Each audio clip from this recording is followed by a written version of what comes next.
Amém, gente? Amém. Tudo bem com todos? Na paz? Amanhã é segunda-feira, dia de iniciar, retomar as nossas atividades físicas, alimentação, consertar tudo que fizemos no fim de ano, correto? Quem já fez esse propósito? Ninguém. Alguns já fizeram. Ok. Amém. Geralmente a gente, em fim de ano ou no início de ano, a gente vai falar de coisas que a gente quer fazer, né, para o ano. Esse ano eu vou buscar fazer isso, esse ano eu quero mudar isso. A gente pensa em coisas que a gente quer melhorar e quer fazer. E isso é muito bom. Mas hoje eu gostaria de falar sobre algo que a gente não deve querer fazer. Né? Começar pela segunda parte. Que quando a gente quer saber o que fazer, se você não sabe muito o que fazer, uma boa solução é você saber o que não fazer. Então, meu tema para hoje, para a gente conversar neste momento aqui, não vai brincar comigo hoje, deixa eu colocar ele para trás para ver. Fica quietinho. Ele está agitado de fim de ano, será? O tema que eu quero conversar com você hoje é: não queira para a sua vida. Não queira para a sua vida. A biografia de Saul, parte 2. Por que isso? Porque nós vamos dividir a história um pouquinho aqui de Saul e vamos começar pela parte mais ruim, talvez, ou pela parte que a gente tem que observar o que não fazer. Como eu disse, se a gente quer aprender o que fazer, a gente sabendo o que não fazer, com certeza a gente já vai resolver muita coisa na nossa vida. E Saul, ao contrário do que a gente pensa às vezes, que a gente olha para Davi, que Davi foi o escolhido, Saul foi o primeiro rei de Israel. E Saul foi sim escolhido por Deus. Saul tinha tudo para dar certo, será o tema da segunda parte. O que está acontecendo? Tem alguma coisa diferente? Né? Tem dia que ele resolve dar as interferências. Saul tinha tudo para dar certo. Saul foi sim escolhido por Deus, rei top, no padrão. A gente vai ver numa segunda oportunidade o perfil, toda a história de Saul, como que tudo estava correto, tudo estava bom para ele. Até o contrário de Davi, em termos de perfil, Saul tinha.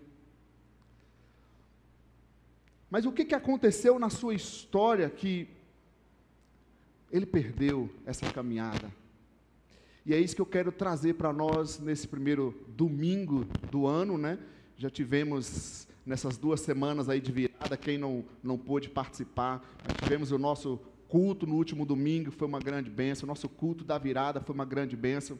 E hoje eu quero conversar então com você sobre isso. Não queira para a sua vida. Amém?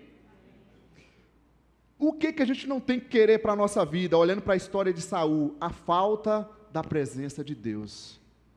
E os textos estão aí porque a gente, como é uma questão biográfica, a gente precisa olhar alguns textos da história de Saul, o primeiro rei de Israel, um rei escolhido por Deus. Primeiro texto, primeiro versículo, 1 Samuel 16, versículo 14, diz assim: o Espírito do Senhor se retirou de Saul, e um espírito maligno, vindo da parte do Senhor, o atormentava. O Espírito de Deus se retirou de Saul, a presença de Deus se retirou dele. No Antigo Testamento, só uma observação, o Espírito Santo era dado às pessoas com uma missão específica. Não foi como no Novo Testamento, que foi dado a todas as pessoas livremente. O Espírito Santo foi dado com uma missão específica até aquele tempo, até aquela missão. E quando Saul abandonou a missão, não dá para entender o que está acontecendo aqui hoje, né? Repreende aí, cadê os irmãos da oração? Quando Saul abandonou a missão dele, assim como Sansão, a gente vai lembrar de textos, né? O Espírito de Deus, a presença de Deus se retirou dele. Para a gente fazer um pouco de comparação com o Novo Testamento e aplicando para a nossa vida de hoje em dia, a gente diz, mas ainda bem que eu estou no Novo Testamento, não tem problema com isso, eu posso viver do jeito que eu quiser, que o Espírito de Deus não vai se retirar da minha vida, tal. Mas eu quero fazer alguns adendos aqui, algumas observações, apenas como citação. Efésios 4:30 fala para os cristãos no Novo Testamento não entristecer o Espírito Santo. Não entristecer o Espírito Santo. O Espírito Santo habita em você, mas de que forma? Não entristeça o Espírito. Dependendo do tipo de vida do cristão, ele pode sim estar colocando o Espírito de escanteio, entristecendo o Espírito Santo na vida. 1 Tessalonicenses 5,19 diz para não apagar o Espírito Santo. Não apagar o Espírito Santo. Está incomodando demais hoje, né? Qualquer coisa eu vou...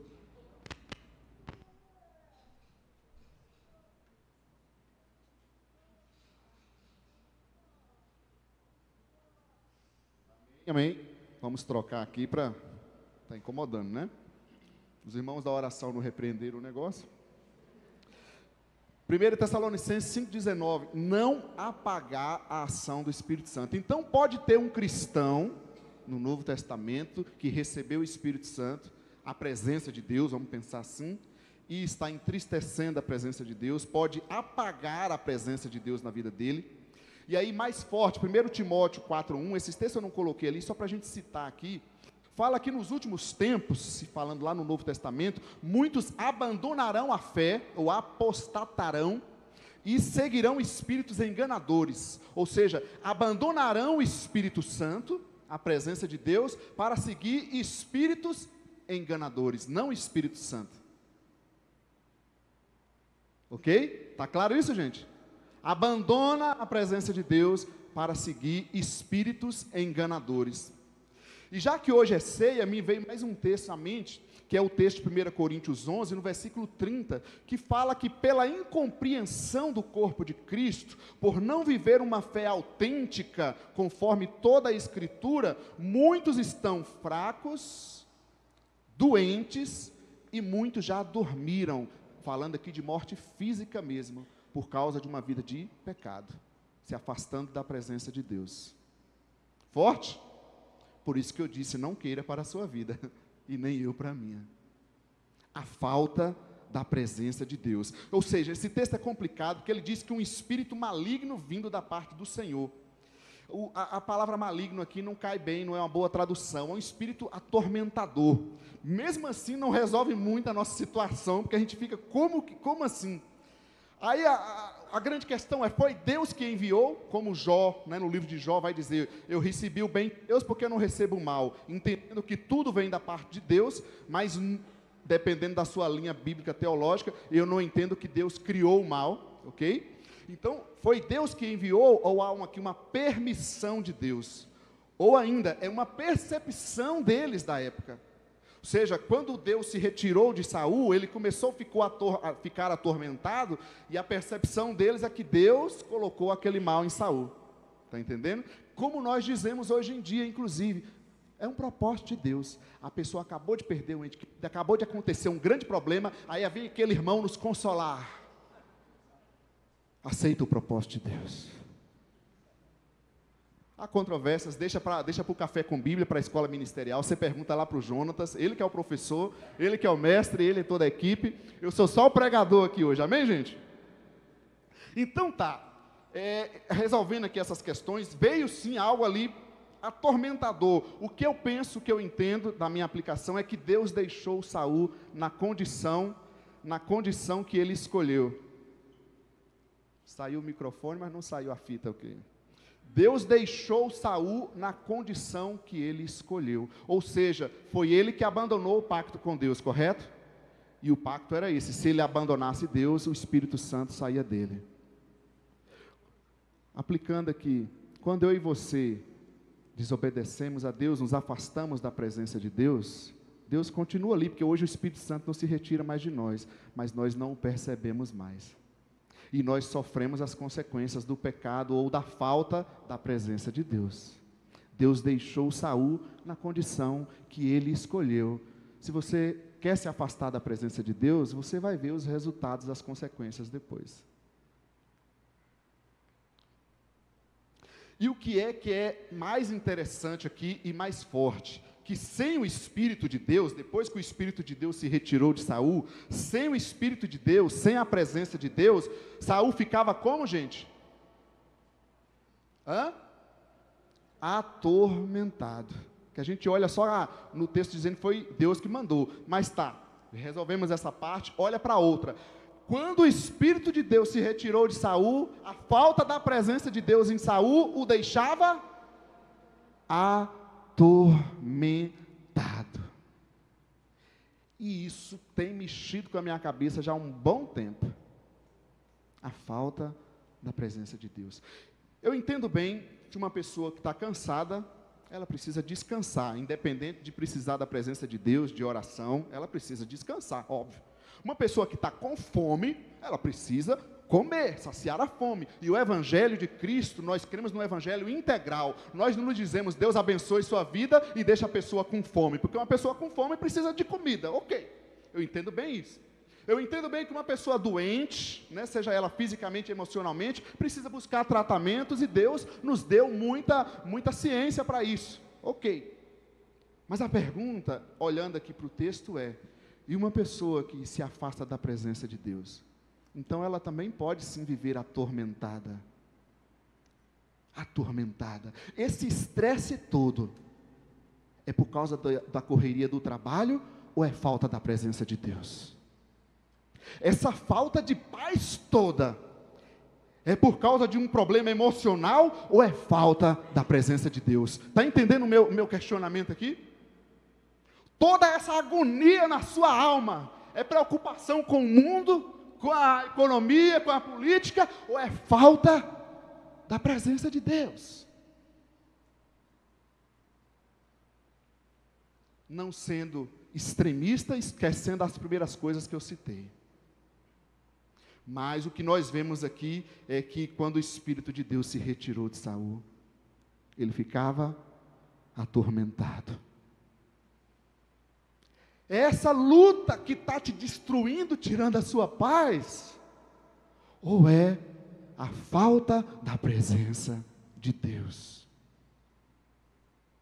E isso é preocupante, queridos, porque eu acho que a nossa vida, nós todos, não estou falando para vocês, somente para todos nós, vai ficando complicada, como cristãos. Porque assim, alguns exemplos, como está a nossa devoção individual, a nossa prática de busca de Deus individualmente, no nosso dia a dia? Não temos tempo, temos que levantar correndo, tem que ajeitar o menino, tem que ir para o trabalho, tem que isso e aquilo, chega à noite, está morrendo de sono, cansado, e assim vai a nossa vida. Claro que a gente arruma tempo para ficar umas horas nas redes sociais, umas horas vendo os jornais mostrando todas as desgraças para a gente ficar mais em paz. Isso aí a gente arruma um tempinho, mas deixa para lá. Como está a nossa devoção individual? Como eu costumo dizer, a gente come todo dia e graças a Deus por isso, porque tem muita gente que não tem o alimento. E 3 vezes por dia, alguns 5, 6. E quantas vezes a gente se alimenta da presença de Deus, do Espírito de Deus? Tá, deixa a devoção individual. E a vida de congregar, de reunir como igreja? O que a gente vê, na maioria pelo menos, na maioria das pessoas, e não é só nessa igreja, de cristãos, a maioria das pessoas são domingueiros. É ou não é? Elas só vão de domingo. Só que tem algum porém. Um dia ela vai no culto, principalmente dia de ceia, porque dia de ceia é mais importante. Para alguns, eu não sei o que eles entendem, eu acho que eles não participaram. Cadê o Jonatas? Eles não estão indo na escola ministerial, Jonatas. Chama o pessoal ali, o Jonatas. Alguns só vão um domingo, e no dia da ceia. No outro domingo, ainda bem que aqueles que servem, porque tem alguns que nem servem nada, aí eu não sei nem para que serve, né? Ficou bonito. Aí no outro domingo ele está na escala, aí ele vai também, porque ele está na escala. Os outros domingos, ele não pode ir. Então, imagina a vida espiritual da pessoa. Ela não consegue ter tempo individual com Deus durante a semana, não consegue ler nada da Bíblia, ela não consegue orar, ela não consegue parar um tempinho para pensar com Deus. De domingo ela vai um domingo, e tem alguns que não estão indo nem uma vez no mês mais. E isso não é só aqui. Então você imagina como fica a vida espiritual da pessoa. Quinta-feira de oração, impossível. Durante a semana, impossível. Célula nas casas, no seu bairro, bem pertinho da sua casa. Porque na quinta ele vai falar que ele mora longe. A célula é no seu bairro, mas é difícil.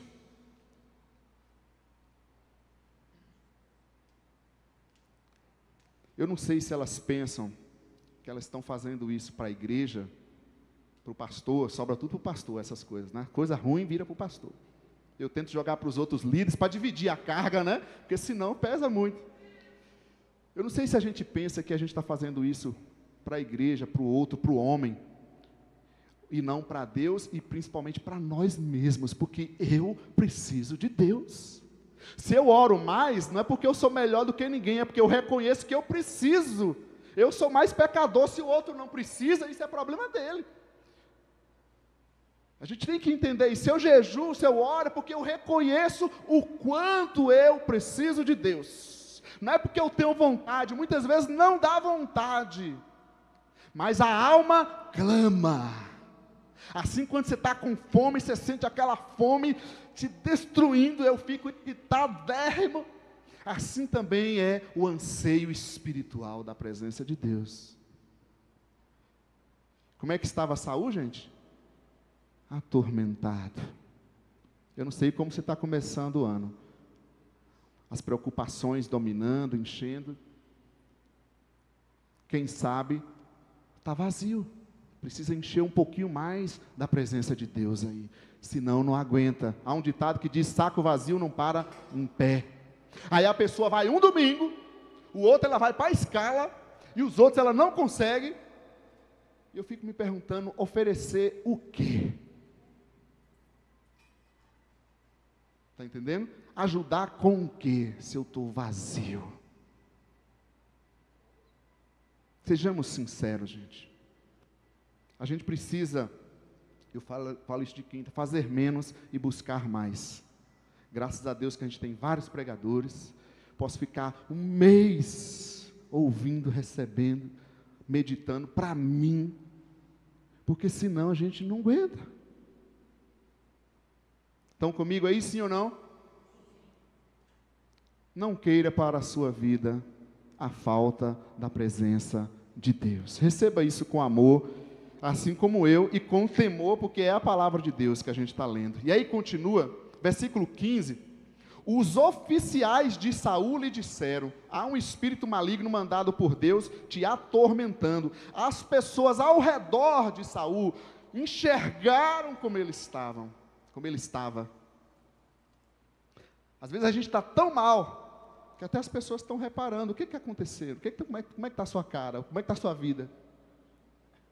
Versículo 16, que o nosso soberano mande estes seus servos procurar um homem que saiba tocar a harpa. Quando o espírito maligno vindo da parte de Deus se apoderar de ti, o homem tocará a harpa e tu te sentirás melhor. Olha que interessante isso aqui. Olha a solução encontrada na época, né? A crença deles aqui, na música, na harpa. Alguns acham que a harpa era um instrumento santo, mas era um instrumento da época. A gente poderia ser a guitarra não é do diabo, rock and roll, a bateria, é tudo criação de Deus, ok, gente? E qual a solução que eles procuram? Procure um músico que toque. Quem faz musicoterapia, olha quem inventou, a gente estava falando de musicoterapia, olha quem inventou a musicoterapia, já está há muito tempo. É interessante isso, por exemplo, a música no culto. Nós começamos o culto aqui como? Adorando, cantando.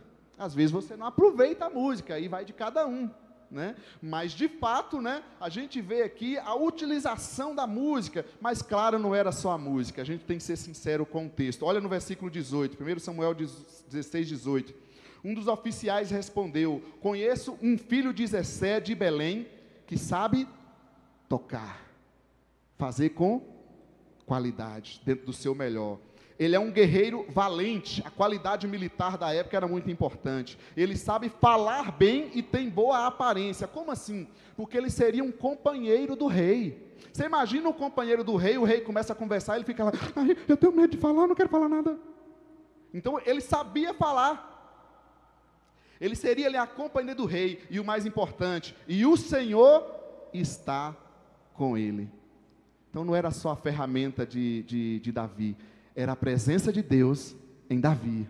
E aqui que está o segredo: não importa o que você faça, não importa o ministério, não importa a atividade, porque todos os ministérios são importantes no corpo de Cristo. O que importa é se eu estou levando a presença de Deus através do que eu estou fazendo.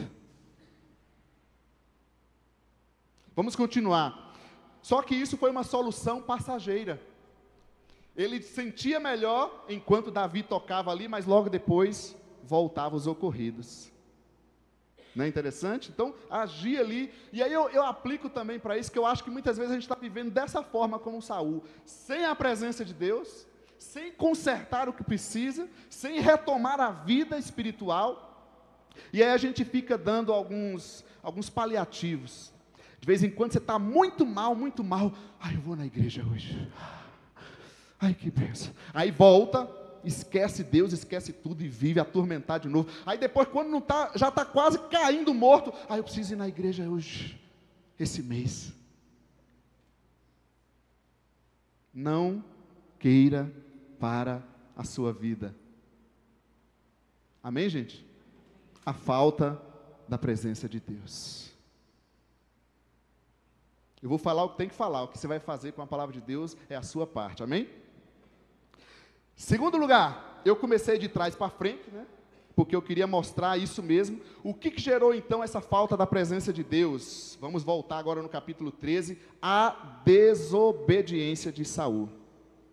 A desobediência, capítulo 13, versículo 8 a 10. Versículo 8 diz assim: ele esperou 7 dias, o prazo estabelecido por Samuel, mas este não chegou a Gilgal. E os soldados de Saul começaram a se dispersar. 9. E ele ordenou: tragam-me o holocausto e os sacrifícios de comunhão. Saul então ofereceu o holocausto. Não queira para a sua vida a falta da presença de Deus, não queira para a sua vida a desobediência. Por mais humanos e falhos que nós somos, lutemos contra esse negócio. Olha o que Saul faz aqui. Samuel demorou, dentro do estipulado por ele ali dos 7 dias, para encontrar com ele. Saul então se resolve, ele se coloca na função de profeta. Já que Samuel não vem, eu vou dar um jeito aqui, porque ele é o profeta, eu sou o rei. A gente tem que entender o Antigo Testamento, um reino teocrático, Deus era o rei, o profeta, falando assim de forma bem rápida, o profeta era esse porta-voz de Deus. E aí quando o povo escolhe um rei, assim como nas outras nações, Deus levanta o rei, mas o rei andava ali em sintonia com o profeta. E eram funções completamente distintas. Só Jesus que veio, né, e assumiu todas essas funções. O sacerdote, o profeta e o rei. Aí agora, Samuel demorou, talvez até testando a obediência dele. Saul vai lá e faz a função do profeta. E isso é interessante. Parece até um musical, a Ita e a Bruna aqui falando na frente. Então Deus te chamou? Não, não foi Deus, não, foi eu mesmo que me chamei, né? É aquele negócio, ele se chamou como profeta. A gente não sabe subir para a cabeça o que aconteceu com Saul, que começou tudo bem, gente, que tinha uma história fantástica, como a gente vai ver na outra parte. Por que ele começou a praticar tanta desobediência? Aí no versículo 10, quando terminou de oferecer o sacrifício, que é o profeta que deveria fazer, Samuel chegou, e você acha que Saul sentiu alguma coisa? Não, Saul foi lá saudá-lo como se fosse tudo normal. Não tinha nem um pingo de orientação espiritual na vida dele. Tudo normal. Está tudo bem? Tudo bem. Não fez nada de errado, não. Tudo certo. Aí o versículo 13, disse Samuel: você agiu como tolo. E aqui entenda o tolo, não no nosso português, mas no sentido bíblico de algo moral e espiritual. Uma pessoa sem nenhuma compreensão espiritual.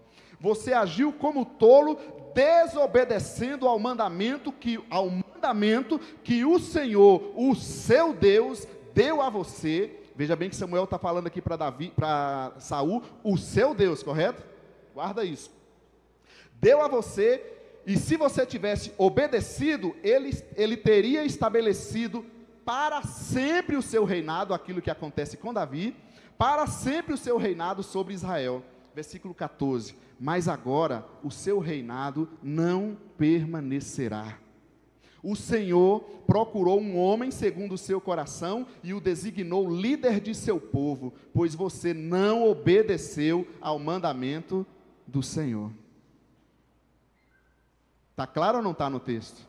Por desobediência ele perde o reino que seria para sempre. Aquilo que acontece com Davi. Ele tinha tudo para dar certo. Quando eu olho a história, ele tinha até mais perfil que Davi. Mais habilidade que Davi. Mas quem desobedeceu? Saul e o exército desobedeceram. Versículo 9 diz assim: mas Saul e o exército pouparam Agag. Eu não estou dando muito detalhe aqui na história para não demorar. Mas Saul e o exército pouparam Agag e o melhor das ovelhas e dos bois, os bezerros gordos e os cordeiros.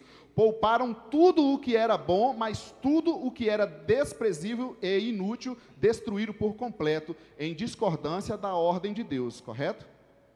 A ordem de Deus era não trazer nada, e eles desobedeceram, Saul e o exército. Mas agora veja no versículo 15, respondeu Saul, olha o desobediente, o texto que nós lemos foi Saul e o exército que desobedeceu, correto? Estão comigo? Versículo 15, respondeu Saul, ele jogou a culpa em quem? Desobediente nunca enxerga, gente. Não, eu não fiz nada, foram os soldados. Saul joga a culpa nos soldados. Versículo 21, mais que isso, ele joga a culpa nos soldados, ele não assume a responsabilidade dele como rei.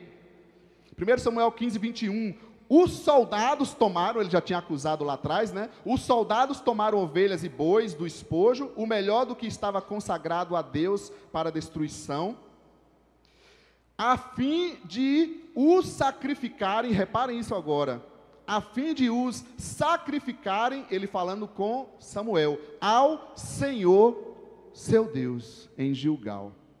Ele não assume Deus como seu Deus. Na fala de Samuel antes, ele diz, você não obedeceu a ordem do seu Deus. Aí vem ele querendo ser liso, conhece esse termo aqui? Sabe aquela pessoa lisa? Ele está fazendo assim, sabe por que eu fiz isso? Não é porque eu sou um desobediente, é porque o Senhor seu Deus pede essa adoração. Samuel, você, na qualidade de profeta, você não ia querer que eu viesse aqui trazer esse sacrifício ao Senhor? É o Senhor seu Deus, então conversa lá com o Senhor seu Deus. Ele tenta manipular o profeta Samuel, dizendo que ele fez aquilo para poder sacrificar o Senhor, e ele que está tendo uma incompreensão. No português bem falado, eu não sei se é em todos os estados isso, você é liso, hein, Saul? Não tente justificar.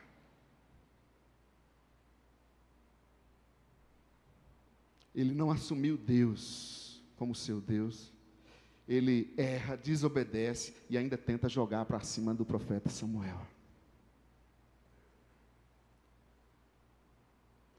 E aí, você acha que acabou? O que ele tinha feito versículos antes? Eu coloquei nessa ordem de propósito para a gente ir meditando. No versículo 12, de madrugada Samuel foi ao encontro de Saul, mas lhe disseram, Saul foi para o Carmelo. O Monte Carmelo é onde Deus usou Elias e ele fez descer fogo do céu, correto? Veja a comparação.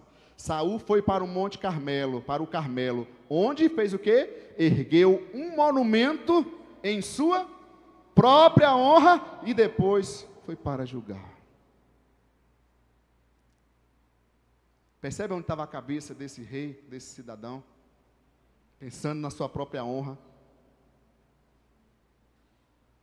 Jogando a responsabilidade, tentando manipular o profeta. É liso. É o famoso jeitinho brasileiro. que Deus já tirou de nós porque a gente se converteu, amém? Mas o problema é que ele fica cutucando a gente muitos dias, muitas vezes. Não tem essa, vigiar e orar o tempo todo, e mesmo assim a gente cai umas vezes.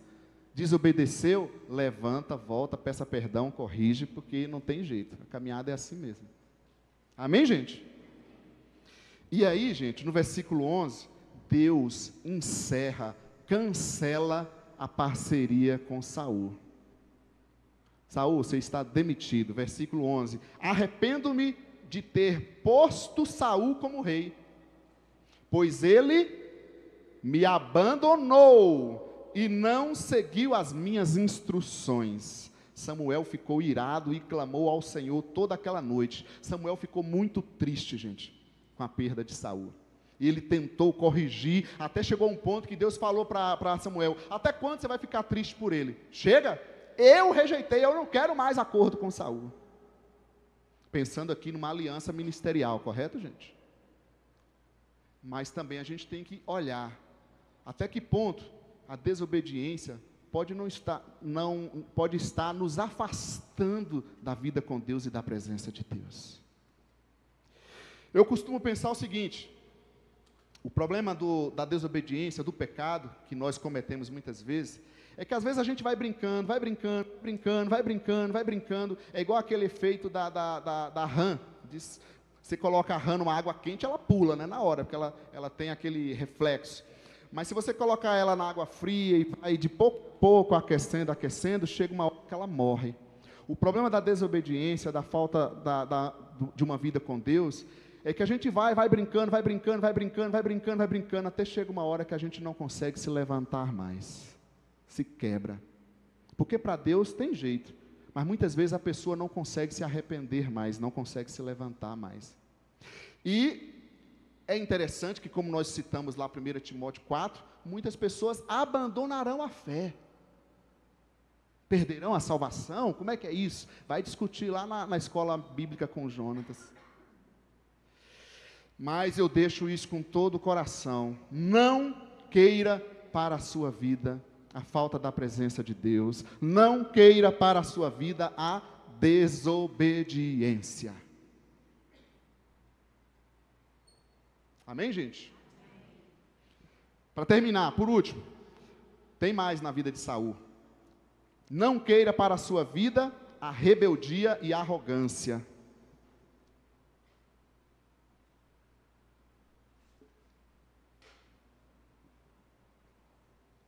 1 Samuel 15, 22. Samuel, porém, respondeu: acaso tem o Senhor tanto prazer em holocaustos e em sacrifícios, quanto em que se obedeça a sua palavra?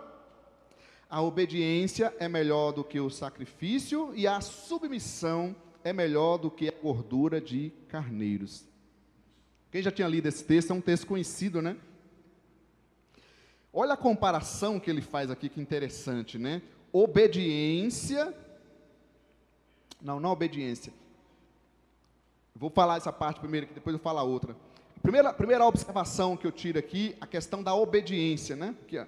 Acaso tem o Senhor tanto prazer em holocaustos e em sacrifícios, quanto em que se obedeça a sua palavra. Então a gente tem que entender, o que eu aprendo, é que a obediência deve preceder, tem que vir antes de qualquer atividade, de qualquer serviço que a gente queira prestar a Deus. Claro, não é isso? Em primeiro lugar, a obediência precede o serviço, precede a atividade. Você está obediente à palavra de Deus, à Bíblia? Eu não obedeço à Bíblia, mas você obedece aos seus pais? Eu brinco com os jovens, os adolescentes assim, né? Não, mas eu sou uma pessoa fiel na igreja. E ao seu pai você está obediente? Que ele está quebrando o pau com o pai. Não, mas meu pai é muito chato. Mas como é que você obedece à Bíblia e não obedece ao pai? É estranho, né? Ou à mãe, né? Em obediência à liderança, aos ministérios da igreja. Então a obediência precede o serviço. Versículo 23 que a gente lê então, aí duas coisas que são fortes demais. Ele diz que pois a rebeldia é como o pecado da... O que você entende disso? Eu gosto de escolher uns negócios complicados, né? Na verdade, foi a pessoa que mandou eu pregar nesse texto, eu não queria. A pessoa do Espírito Santo, calma, deixa eu terminar.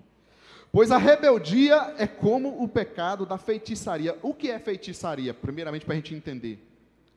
O feitiço, né, é quando a pessoa faz alguma obra, algum trabalho, alguma coisa ali, para que aconteça a vontade dele, sendo bem simplório, né? Ele faz algum trabalho, alguma coisa que ele vai fazer ali, e ele opera aquilo, faz aquela manipulação com algum objeto, com algum trabalho, com alguma oferenda. E o que ele espera? Eu estou oferecendo isso, fazendo esse trabalho, para acontecer a minha vontade. Às vezes o namorado terminou com a moça, ou a moça terminou com o namorado. Aí a pessoa que segue essa fé, essa religião, ela vai lá e faz um trabalho, um feitiço, alguma coisa, para que a pessoa volte para ele. Né? A gente pode até brincar um pouco, quem sabe tem alguns feitiços gospel também, né? Quando a pessoa dá a oferta, achando que Deus tem que prosperar ela. Não, mas eu vou na igreja, eu sirvo na igreja, então Deus tem que operar na vida dela, não é assim? Então é um pouco de feitiçaria também isso. Então, agora, qual é o propósito aqui, a comparação que ele faz da feitiçaria com a rebeldia?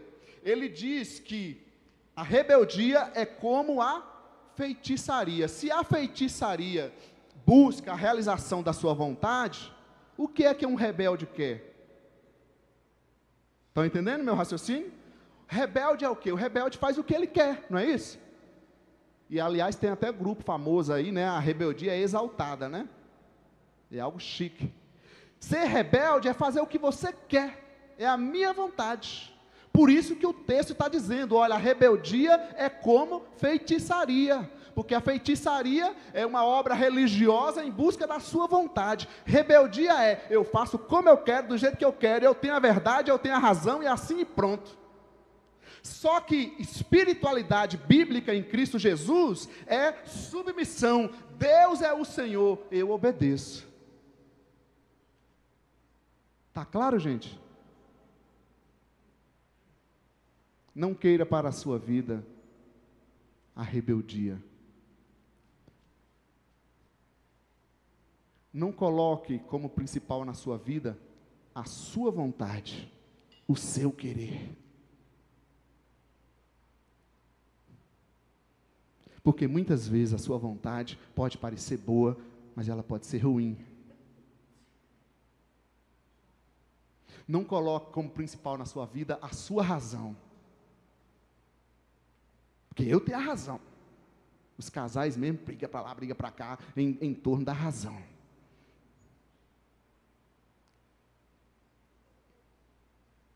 A rebeldia é como o pecado de feitiçaria. O cristianismo não é fazer a minha vontade, é fazer a vontade de Deus. Olha a diferença da espiritualidade. O rebelde, ele faz a oração de Jesus lá do Pai Nosso diferente, né? Senhor, seja Pai, Pai Nosso, até perdi como é que é? Pai Nosso que estás no céu, seja feita, santificado seja o teu nome, seja feita a tua vontade. A oração do rebelde é assim, Pai Nosso que estás no céu, santificado seja o teu nome e seja feita a minha vontade. Tá, então guarda isso, rebeldia é igual a, fala de novo, rebeldia é igual a, eu espero que não saia nenhum feiticeiro daqui nessa manhã. Eu espero que a feitiçaria não nos atinja esse ano, que é rebeldia. Se você não está entendendo, não está gostando, espera em Deus. Se você está sofrendo, espera em Deus. Coloca diante do Senhor. Mas não faça a tua vontade em desobediência a Deus. Amém, gente? E aí, em segundo lugar, ele diz, deixa eu voltar aqui que o celular está saindo do lugar, que a rebeldia é como o pecado de feitiçaria e a arrogância como o mal da idolatria. Da mesma forma, o que é então idolatria? A gente diz, não, mas não tem nenhuma imagem aqui, eu não sou idólatra. De uma forma simplória, a idolatria é você tratar qualquer objeto, ou mesmo pessoa, como Deus. Seu carro, até seu ente querido, imagens, né? As pessoas gostam de colocar imagens e buscar isso. O templo. Idolatria é você colocar algo no lugar de Deus. Aí ele vem e diz que a arrogância é comparada com a idolatria. Por que isso? Porque o arrogante é o ego dele. Então, quando está mostrando no texto que a arrogância é como a idolatria, ele está dizendo, o seu ego se torna o seu Deus. O seu ego se torna o seu Deus. Mas a vida com Cristo é crucificar o ego. Tem até uma música do Resgate, uma música antiga, o aniversário da morte do meu ego, lembra dessa música antiga? Isso é vida cristã, é crucificar o ego. Ah, mas eu não abro mão, eu não dou o braço a torcer. Então, negue a Jesus. Porque cristão dá o braço a torcer. Cristão volta atrás. Cristão se arrepende. Cristão se dobra. Não é que ele é perfeito. O ego vem, tenta mover, ele tenta fazer as coisas do seu jeito. Mas aonde está o Espírito Santo? Se quebra, se derrama, se quebranta. Ele pode estar carregado pelo ódio, mas aonde vai o Espírito Santo? Aquela pessoa diz, não, eu não vou carregar essa arrogância em meu coração. Isso é vida com Deus. Isso é o Espírito Santo que faz na vida de um homem e de uma mulher. Porque o ser humano em sua essência é mau. O ser humano em sua essência é duro, é coração de pedra. Mas o Espírito Santo transforma em coração de paz, um coração mole na presença do Senhor. Um coração flexível na presença do Senhor. Não queira para a sua vida, meu irmão, a arrogância, a rebeldia. Amém, queridos? E aí, a história de Saul, infelizmente, a continuação do versículo 23. Assim como você rejeitou a palavra do Senhor, ele o rejeitou como rei.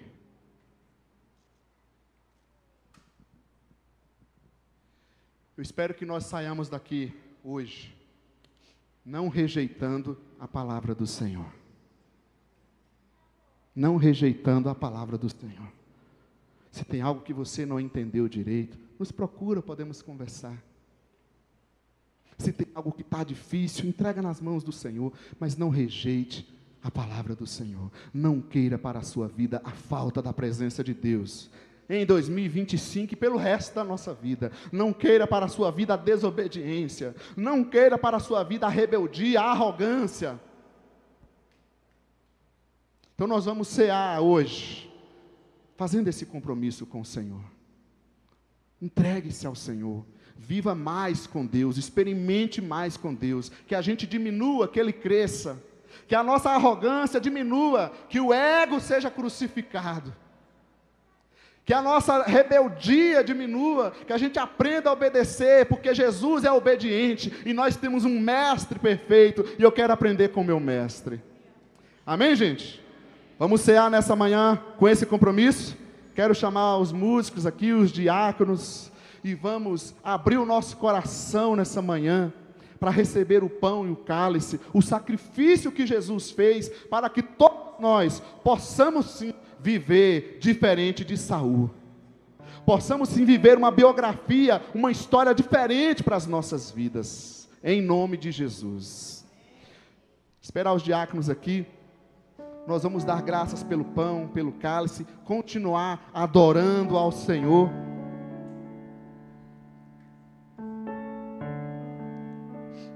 Feche os teus olhos aí no seu lugar. A gente vai orar depois, durante a ceia. Mas pensa bem no seu coração. Pensa bem no seu coração hoje. Respira fundo. Deixa o Senhor, o Espírito Santo te tocar nessa manhã, querido. Deixa o Espírito Santo te tocar. Busque mais da presença de Deus. Busque mais da presença de Deus. Reveja a sua agenda. Reveja isso. Reveja seus horários. Seja sincero com você e o seu Deus. Assuma Deus na sua vida. Toma cuidado com a desobediência. Repara um pouco coisas que fizemos em 2024. E a gente possa aprender. Dizer, não, eu quero agir diferente. Senhor, me ajuda, eu quero mudar, quero melhorar. Mas também com essas características, que é a rebeldia, que é a arrogância. Deixa o Senhor trazer paz ao seu coração, quebrantar o seu coração. Se você está irado por alguma coisa, se coloca na presença de Deus. A gente pode sim irar, a Bíblia diz, irai-vos, mas não pequeis. Então espera, trabalha isso, entenda essa emoção, esse sentimento em você, mas não deixa a arrogância tomar conta do seu coração, da sua vida. Porque você é um filho, uma filha de Deus. O Espírito Santo está em você. Não entristeça o Espírito, não apague o Espírito, não anule a ação do Espírito Santo na sua vida. Deixa Ele ministrar em você. Nós ainda temos uns minutos aqui de ceia. Deixa o Espírito Santo te convencer, te mostrar coisas que você ainda não viu, te levar, te impulsionar a fazer coisas que você ainda não fez. Deixa o Espírito Santo abrir portas na sua vida nessa manhã, em nome de Jesus. Diácono, chega aqui mais perto, por favor, vamos orar juntos. Nosso Deus, nosso Pai, neste momento, Senhor, reunidos como o Teu povo, e não é pelo nosso merecimento, Senhor, é pela Tua graça, Senhor. Te damos graças pelo pão, pelo cálice que temos aqui à mesa, juntos em comunhão neste momento, Senhor. Te pedimos, Espírito Santo, fala conosco, age em nossas vidas. Queremos abrir mão de nossas razões, abrir mão de nossas arrogâncias, abrir mão de nossas desobediências, e queremos sair daqui, ó Pai, cheios de fé, mais cheios da Tua presença, Senhor, em nome de Jesus Cristo, Senhor, em nome de Jesus Cristo, amém. Aleluia, Santo Deus, Santo Deus. Tantos músicos vão se servir, fecha os teus olhos, pense um pouco no que estamos cantando, adorando ao Senhor, o que Deus já falou conosco nessa noite, em oração, momento de louvor, também pela sua santa palavra. Coloca teu coração diante do Senhor, queridos. O que mais ficou enfatizado na sua mente, no seu coração? Se algo veio à sua mente, o Senhor te mostrou algo, nos mostrou algo, aceite a palavra do Senhor. Aceite a palavra do Senhor. Aceite a ação do Espírito Santo na sua vida, nas nossas vidas. Porque Ele só quer o nosso bem e o nosso melhor. Ele só quer o nosso bem e o nosso melhor. Mesmo que seja para nos corrigir, o nosso Pai nos ama e Ele precisa fazer isso. Ora nesse momento você e Deus. Abra o teu coração antes da gente cear. Nós não podemos sair daqui nessa manhã sem abrir o coração para Deus. Não importa com a pessoa do seu lado agora, abra o teu coração para o Senhor. Fala com Ele. Se você quer algo diferente, coloca diante do Senhor. Senhor, mexe na minha vida, Senhor. Aquilo que eu não estou vendo, eu não estou entendendo. Ou isso que o Senhor me mostrou nessa manhã. Eis-me aqui, Senhor. Fala com Deus, querido. O louvor está cantando, pode aumentar o volume ali, ninguém vai ouvir tua voz, pode falar baixinho. Estamos aqui em espírito e em verdade, colocando as nossas vidas diante do Senhor, abrindo a nossa vida diante do Senhor. Diga, Senhor, mexe comigo nessa manhã, Senhor, mexe comigo nesse ano, Pai, mexe comigo neste lugar, Senhor. Teu Espírito Santo está aqui, e onde o Teu Espírito Santo está, há liberdade, Senhor. O Senhor pode mudar este lugar, Pai, em nome de Jesus. Todos nós aqui somos falhos, pecadores. Todos nós aqui somos necessitados. E todos nós estamos aqui reconhecendo, Pai.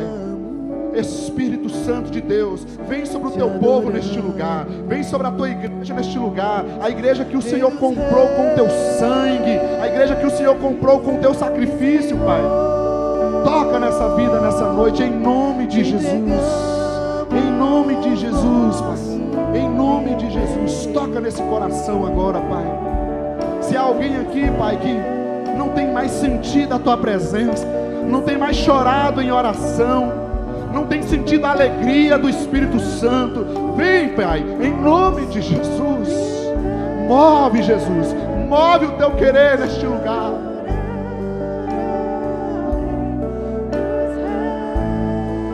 Espírito Santo de Deus. Espírito Santo de Deus. Espírito Santo de Deus. Quero te convidar a fazer um compromisso hoje, a mudar a nossa agenda, a parar nós e Deus, e dizer: não, eu vou evangelizar mais este ano, eu vou vigiar mais, me santificar mais este ano,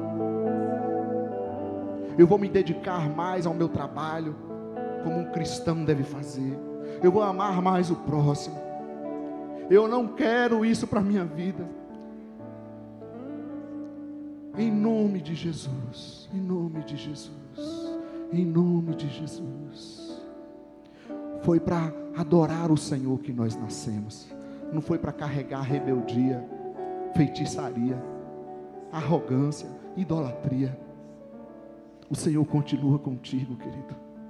O Senhor continua contigo. Nós somos templo do Espírito Santo.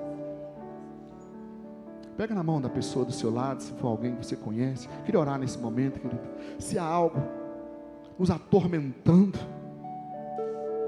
se há alguma opressão, algum espírito que não é o Espírito de Deus na sua vida, te perturbando, neste momento você vai ser liberto em nome de Jesus. Porque onde a presença de Deus está, há liberdade. Se você aceitar, se colocar na presença de Deus, porque senão você pode receber a bênção agora e o Espírito voltar a te perturbar, como foi com Saul. Então neste momento, você está ao lado de alguém aí que ora, eu declaro sobre a sua vida, você junto comigo aí, pegando na mão dessa pessoa, repreendemos agora todo mal, Senhor, qualquer perturbação, não sabemos a origem, algo que esteja atormentando essa pessoa, Senhor. Neste momento, repreendemos em nome de Jesus qualquer ação maligna, qualquer culpa pelo passado, pelo pecado, porque este lugar é um lugar de perdão, de libertação, Senhor. Qualquer sentimento de derrota por alguma luta, por alguma dificuldade, todo pensamento maligno, toda influência maligna em nossas mentes, repreendemos agora em nome de Jesus. Em nome de Jesus. Se você está aqui nessa noite, nessa manhã, e ainda não se entregou a sua vida para Jesus, eu sei que eu falo isso toda vez e vou sempre falar. Entregue a sua vida para Jesus hoje. Se você reconhece Jesus Cristo, sabe que Ele é o único caminho, a verdade e a vida, que é Ele que salva, é Ele que morreu e ressuscitou, não é igreja, não é religião. Então entregue hoje, nesse momento comigo, você no seu lugar, diga: Senhor Jesus, eu entrego a minha vida a Ti, eu Te recebo como meu Senhor e Salvador. Espírito Santo, vem habitar na minha vida, em nome de Jesus, e eu assumo o compromisso diante dos céus e da terra, indo ao batismo. Amém? Então nós vamos nessa manhã cear ao Senhor, porque nascemos para o adorar, para o adorar. O pão, o cálice, é este símbolo, o pão, o cálice, o suco de uva. O pão representa o corpo de Cristo. Veja que coisa gloriosa, gente, Ele fez isso por nós. Isso significa que você pode sim, mesmo falhos como somos, pela graça dEle, pelo amor dEle, nós vamos conseguir. Não na nossa força, mas na força do Senhor. Amém? Você está com o cálice na sua mão, o pão na sua mão? Sempre lembre desse pão se partindo. Ele representa o amor de Cristo. O corpo de Cristo se rasgando em nosso favor. a dor que você não precisa carregar, porque Ele já assumiu. Não carregue o mal na sua vida, porque Ele já assumiu isso por nós. Carrega o Espírito Santo em você, que te dá vida, que te dá liberdade. Então, neste momento, juntos, vamos tomar o pão na presença do Senhor.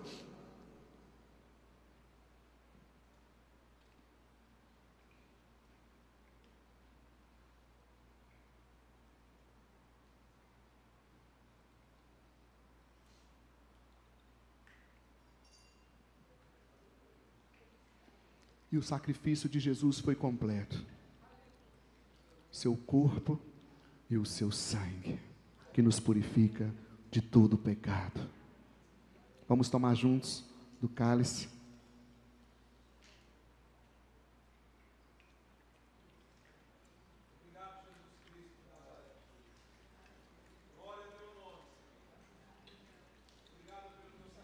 Aleluia, Jesus. Aleluia.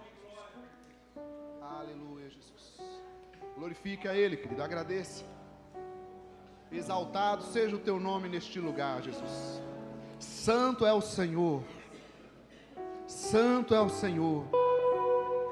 Ele é Deus, Ele é Rei, Ele é poderoso, todo poder está nas mãos de Jesus. Aleluias, aleluia, Jesus.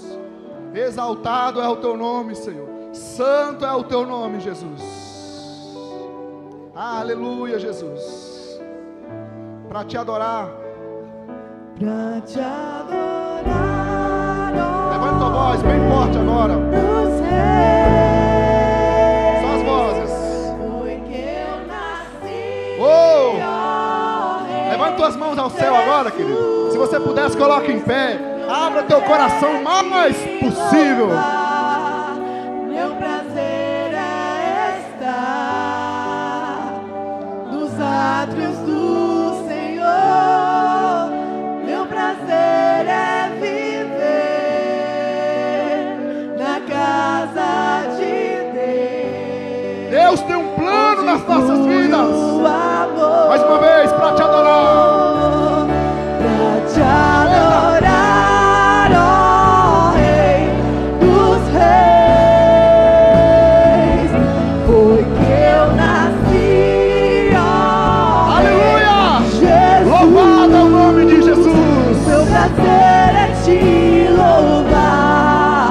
Meu prazer é estar nos átrios do Senhor. Meu prazer é viver Na presença do na Senhor. casa de Deus. Mais uma vez, para te adorar. Mais forte, igreja. Levante tua voz. Pra te adorar, ó Rei dos Reis. Foi que eu nasci. Foi que eu nasci, ó Rei Jesus. Deus tem um plano nas nossas Meu vidas. prazer é te louvar. Esse é o nosso Meu prazer prazer. é estar nos átrios do Senhor. Meu prazer é viver na casa de Deus, onde flui o amor. Aleluias, aleluias. Coloca a mão no teu coração. Coloca a mão no teu peito. Diga, Senhor, não me deixa me afastar da sua presença, Senhor. Não me deixa me afastar da sua presença, Senhor. Enche a minha vida com o teu Espírito Santo, Senhor. Quero andar em obediência ao Senhor, Pai. Que o meu coração seja terra fértil para viver a tua palavra a cada dia, Senhor. E assim eu sei que será um ano abençoado na minha vida em tua presença. Amém, igreja? Amém, igreja? Você pode aplaudir bem forte ao Senhor, em nome de Jesus. Aleluias, aleluias. Senhor, nos abençoe, nos guarde, nos leve em paz. Tenhamos um excelente domingo na presença do Senhor, amém? Não deixe de cumprimentar uns aos outros, dar um abraço uns aos outros, que a presença do Senhor nos acompanhe.